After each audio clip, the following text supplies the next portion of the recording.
I was happily married for 15 years until my whole world came crashing down when I discovered that my husband was not who I thought he was. This is part two of my divorce story. I had decided to bring children into this world, and I owed it to them to at least try, because the fact was that I could always leave.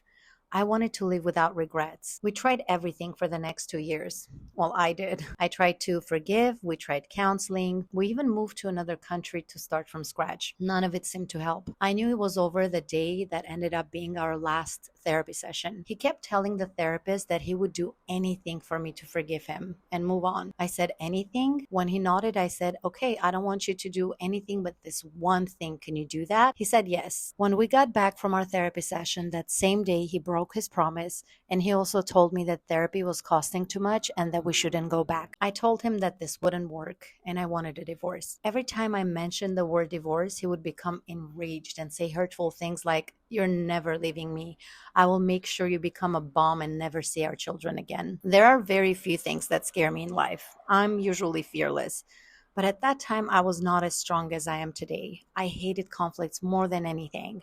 When I was a kid, I hated when my parents argued, and I didn't want my kids to ever experience that.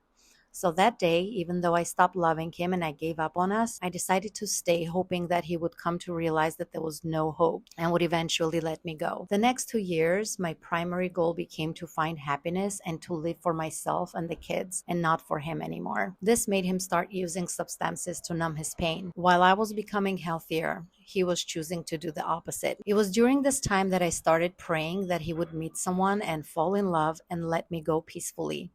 That day finally came. He fell in love with a woman who was 18 years younger than him, and he told me. We had a discussion about our future, and we both agreed that it was time to separate. This was a very confusing time. Come back for part three as I continue telling our story.